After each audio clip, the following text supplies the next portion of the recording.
Muito boa tarde a todos. Vamos então dar início a mais uma sessão do ciclo de debates Reaprender a Democracia. É já a segunda sessão.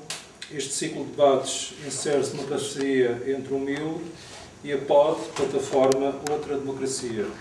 Como eu disse na primeira sessão, faz todo o sentido o MIL associar-se a esta iniciativa, já que, apesar do nosso enfoque essencial de ser a convergência lusófona, o reforço dos laços entre os países e regiões do espaço da lusofonia, a todos os níveis, no plano cultural, desde logo, mas também no plano social, económico e político. Para além disso, o MIL tem uma série de posições que se enquadram neste preciso âmbito. Temos defendido várias propostas que têm em vista a regeneração da democracia.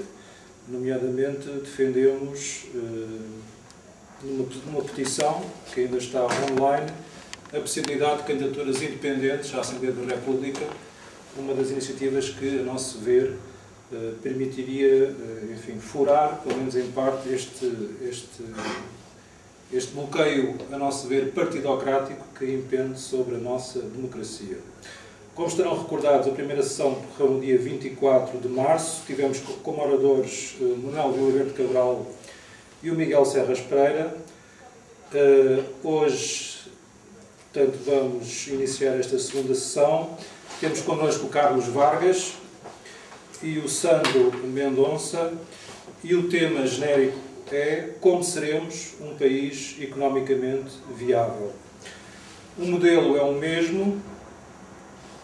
Teremos, portanto, duas intervenções iniciais e depois abrir-se-á o debate com os presentes. Como aconteceu da primeira vez, o debate será gravado e colocado depois nas plataformas do POD e do MIL e depois, enfim, poderá ser visto, como tem acontecido com as gravações que o MIL promove, poderá ser visto por toda a nossa comunidade, que excede já os 10 milhares de pessoas, por todo o espaço da lusofonia. Seguir-se-á depois às 6 da tarde uma conferência sobre filosofia clínica de um professor brasileiro, o Lúcio Parker, e, portanto, ficam desde já convidados para essa sessão que se iniciará por volta das 6 horas. Portanto, sem mais demoras, vamos então dar início ao debate e dou a palavra ao Carlos Vargas. Boa tarde a todos. Convinha esclarecer que talvez o primeiro exercício a fazer, e julgo que vamos estar todos do mesmo lado, e estamos do mesmo lado da mesa, porque não obstante virmos a estar em situação de algum diálogo, diga-se, conflito ou discussão de ideias ou divergência, se tal acontecer é muito bom, porque nos obriga a cada um de nós a reforçar os argumentos ou então a verificar que estamos no caminho errado. E o primeiro aspecto que, de facto, deve ser observado é relativamente ao título, como seremos um país economicamente viável.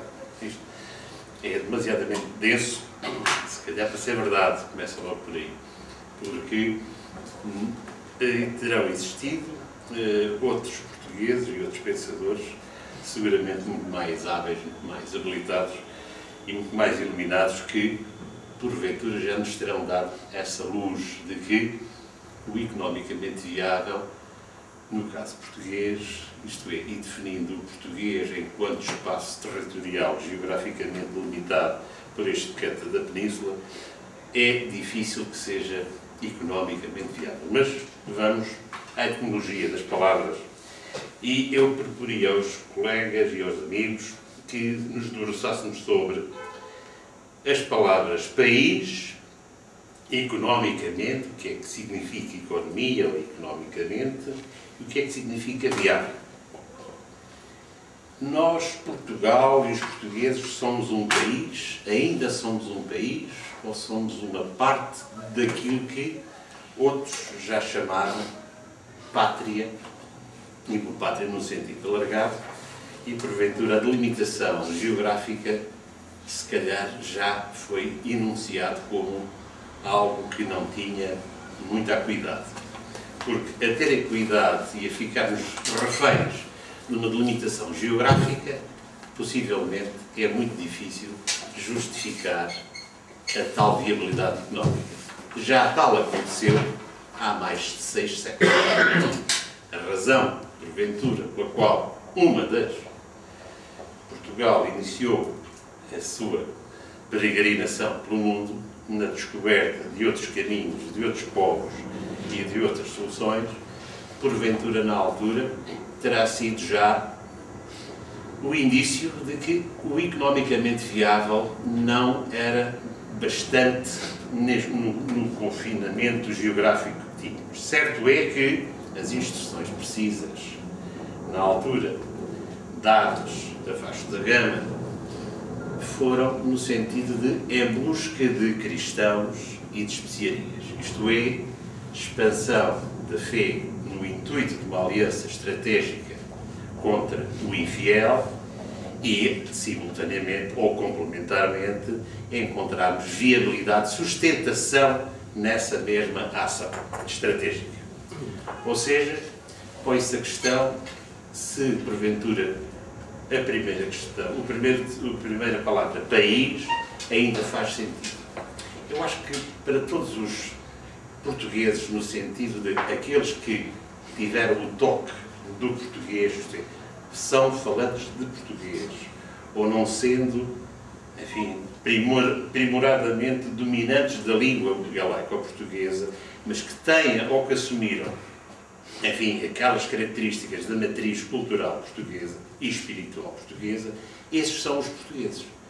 De resto, estamos aqui na Sede do Mil, que prima exatamente pela defesa de um objetivo estratégico, que é a consideração desta enorme mancha populacional espalhada pelo mundo, que fala português, que tem influência cultural e espiritual portuguesa. E eu estou mais neste sentido de considerar que esse é que é o universo e o intervalo que nos importa, não obstante ainda hoje estarmos limitados a um passaporte e um cartão de cidadão da República Portuguesa. Dito isto, o país foi coincidente durante algum tempo com nação. País-nação é um conceito ocidental, europeu, que perdurou. Não sei se esse conceito país-nação ainda se mantém, enfim, vivo e com vigor. Eu julgo que aquilo que o Fernando António Nogueira Pessoa enunciou, que a minha pátria é a língua portuguesa, é seguramente o espaço que me apetece mais, enfim, nadar no mesmo.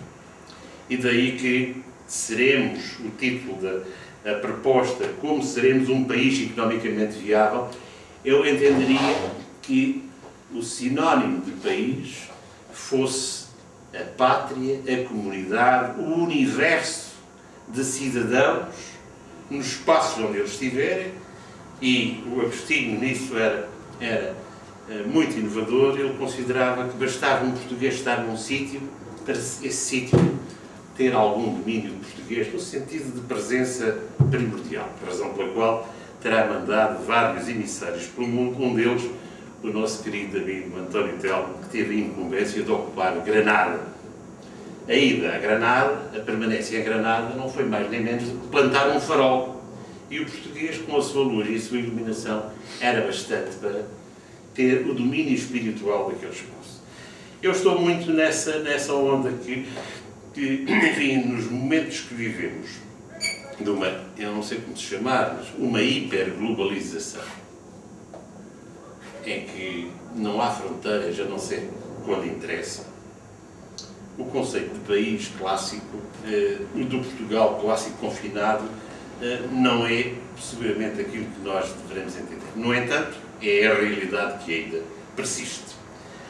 Portanto, relativamente a país, é nação, é comunidade, é pátria, é o quê? É muito mais laço, muito mais elástico, aquilo que devemos entender para podermos analisar. Passando à segunda palavra que vos proponho, enfim, a discussão, o economicamente. O que é que quer dizer economicamente? Ou o que é que quer dizer economia? Em princípio, economia será, no fundo, uma arte, uma ciência que terá o condão ou a busca de soluções que tendam economizar, isto é, tentam conjugar de forma harmoniosa recursos no sentido de obter alguns resultados. Ora bem, precisamente aquilo que está implementado no sistema económico internacional e nas relações internacionais em consequência, é tudo menos isto. Quer dizer, quando a gente ouve nenhum país está bem se não crescer, e a lógica implementada há algumas décadas esta parte é crescer por crescer. Quer dizer, ninguém pode parar de crescer. Isto parece um contrassenso quando nós sabemos que os recursos de toda a ordem não são renováveis, nomeadamente os energéticos e outros, razão pela qual a humanidade se debate hoje com um gravíssimo problema, que é o equilíbrio da sua presença no mundo, isto é, na esfera, no globo terrestre, e a previsão da hecatombe, enfim, pelos vários efeitos da estufa, do ozono, etc., da exaustão dos recursos minerais, da deterioração e poluição dos mares, dos rios e da água potável. Tudo isto faz com que nós nos devamos interrogar se aquilo que se chama economia, aquilo que a economia invoca, é ou não é economia. No meu entender, julgo que estamos a ser induzidos a rotular de economia algo que se prima por regras anti-económicas. Ou seja, o crescer por crescer. A razão pela qual vários pensadores contemporâneos já enunciaram alguma oposição a esta situação e, de alguma forma, com o intuito de alertar os demais cidadãos do mundo que o crescer por crescer é algo que é absolutamente desumano. Não tem sentido. Acima de tudo, não é sustentável. Não pode continuar. E tudo isto tem que ver com um outro fenómeno que também não é novo, já tem décadas, e que se chama obsolescência programada. Ou seja, nós somos vítimas de um sistema económico que nos força a consumir cada vez mais. Os países como somatório de cidadãos, de famílias, de empresas, de grupos, enfim, representam exatamente isso. E aquilo que nós ouvimos nos mídias, nas grandes discussões, a propósito desta tão famigerada crise europeia, que não é só europeia, é que se nós não crescermos, está tudo mal. Se nós não crescermos, não há emprego. Se nós não crescermos, não há a reposição do equilíbrio das finanças públicas. Se nós não crescermos...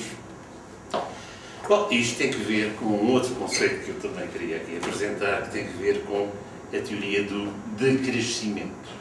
Ou seja, por oposição ao crescimento como elemento indispensável para a sobrevivência, há quem já há bastante tempo esteja a defender uma teoria do decrescimento, no sentido de que não é possível continuar a crescer aos níveis que temos vindo a crescer, a consumir aos níveis que temos vindo a consumir. Põe-se a questão, os cidadãos, é isso que exatamente querem? Os homens e as mulheres, todos os consumidores, apelam por mais consumo ou são induzidos a mais consumo? O bem-estar de cada população e de cada comunidade, de cada família e de cada cidadão afere-se pelo nível de consumo de litros de gasolina, de quilowatts de eletricidade, de camisas que deita fora, de sapatos que utilizem e que são descartáveis? Ou se deve pautar por outros indicadores? Esta é a questão que se deve colocar cada vez mais. De resto, o nosso grande mestre Agostinho referiu, enfim, já há umas décadas atrás, e é bom lembrar, enfim, talvez não tenha sido o primeiro, mas teve o condão de enunciar este alarme, que era o seguinte: ou os homens têm consciência de que o sistema de relações internacionais e o sistema económico implementado não lhes serve e há possibilidade de o alterar, ou então, e aceitar reduções de níveis de consumo, o que não significa de bem-estar, ou então nós corremos o risco de uma seríssima crise e regredirmos de forma involuntária a patamares de consumo muito baixos. Com isto não se quer dizer que, se nós não alterarmos já, voltaremos à Idade Média. Não. Curiosamente, esta semana ainda, li também que um professor, enfim, de renome na Universidade de Colômbia, em Nova Iorque, que é um homem especialista nas coisas da África, a razão pela qual tenho seguido, enfim, a sua atividade, vem exatamente enunciar também o mesmo problema, que, no caso europeu, há várias questões que são urgentes de serem resolvidas. No caso americano, particularmente no que se refere ao sistema financeiro e bancário, aparentemente a reação das entidades oficiais e financeiras americanas, federais, foi suficiente para apagar o primeiro fogo. No caso europeu, não. E não porquê? Porque há uma situação típica que é a alemã. A Alemanha, depois da Primeira Guerra, teve aquele período desastroso que coincidiu com a grande crise de 29-31, da hiperinflação, e os alemães, enfim, entenderam, bem ou mal, na altura, que depois não deveria haver, depois da Segunda Guerra, que não deveria haver mais capacidade do Banco Central ser banqueiro de último recurso da forma tradicional que é nos outros países da Europa Ocidental e nos Estados Unidos. Razão pela qual o sistema monetário europeu tem tido esta dificuldade em acudir, porque a Alemanha perdeu a tradição de ter, enfim, a atividade, de permitir a atividade de banqueiro de último recurso ao Banco Central, e impede que o Banco Central Europeu o faça. Mas isto para vos dizer que estes apelos à insustentabilidade, isto é, algo que tem que acontecer e rapidamente, não é um problema dos ambientalistas do Greenpeace. Cada um setorialmente vai dando alertas e tocando as campainhas. É um problema muito mais complexo, quer dizer, também toca o ambiente, obviamente, e sem ambiente não é possível vida, mas o que se passa é que vários pensadores e de vários quadrantes de pensamento e de várias zonas e de várias regiões e proveniências culturais têm vindo a alertar para a necessidade absoluta de se repor alguma parcimónia naquilo que é a relação do homem com a natureza e com o ambiente e a forma como desperdiça e como consome e destrói os recursos. O último conceito ou palavra que deverá ser também analisada para nós podermos chegar a alguma conclusão é o viável. O que é que significa viável? Depende do plano ou da face do poliedro que nós quisermos olhar. O viável pode ser sustentável, pode ser saudável, pode ser agradável. Porque, enfim, lamentavelmente, o domínio do eixo anglo-saxónico na economia mundial tem permitido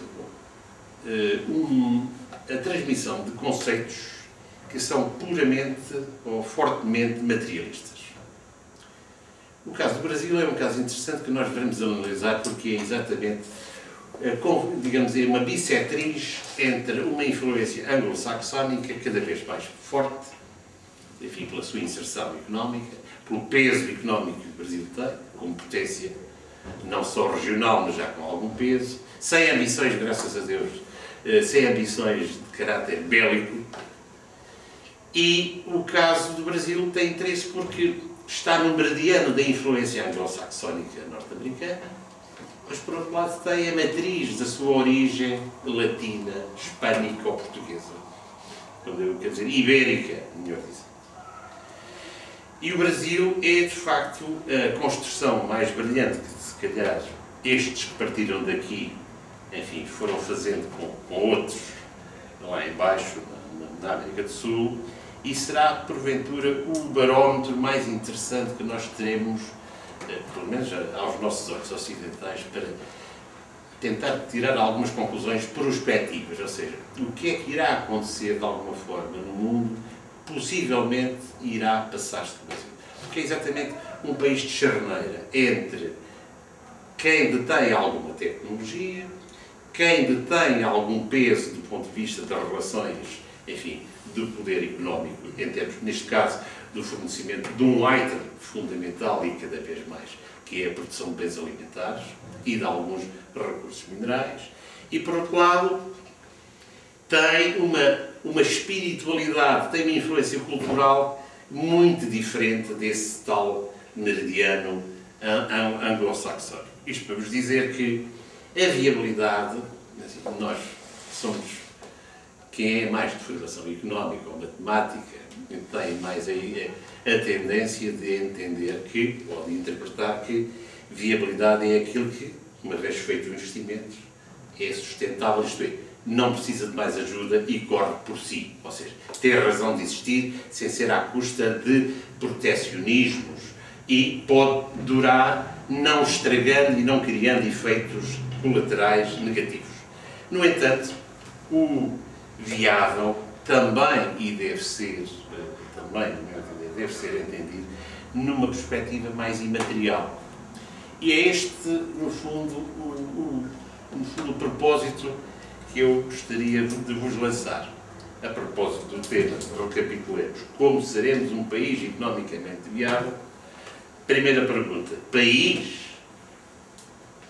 Eu não sei, quer dizer, eu sou profundamente patriota, cumpri o meu serviço militar e fiz uma comissão de ultramar, embora sem guerra.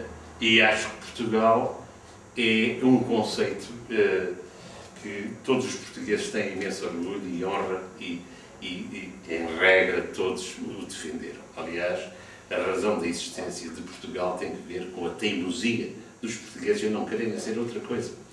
Os outros em não quererem ser e terem podido não querer ser. Porque os outros ibéricos, os nossos parceiros, os galegos, os catalães, os bascos, infelizmente não o conseguiram. Nós somos o exemplo, na Península Ibérica, da teimosia e de ter alcançado um estatuto de independência. Dito isto, não quer dizer que o país que foi, já lá vão 9 séculos, continua a ser o que tem sido. E não vem mal ao mundo, no meu entender, se nós passarmos desta perspectiva limitada e confinada geográfica para a outra, que é a humanística. A enormíssima lição e capacidade que nós temos de dar exemplos ao mundo e de sermos prestáveis, quer dizer, de sermos medianeiros.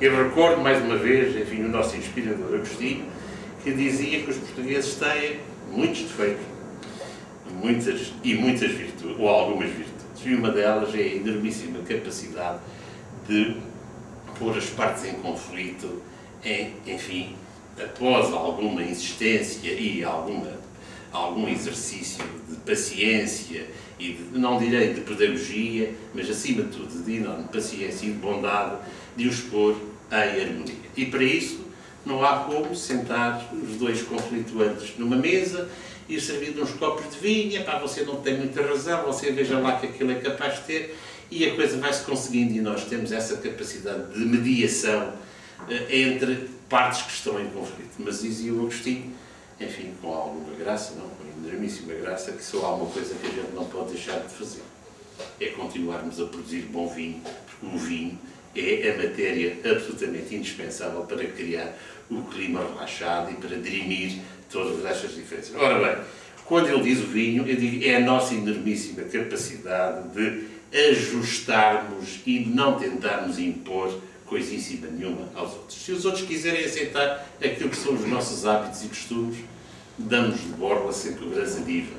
Mas neste caso, os portugueses, porventura, relativamente ao mundo, têm dado provas desta capacidade anárquica, é certa, mas acima de tudo muito afetiva. E portanto estou a fugir ao tema propositadamente. Não estou a dar indicadores económicos. A vida é o que é, não vale a pena, 2 e 2 são 4, quem gasta muito depois tem que pagar a dívida.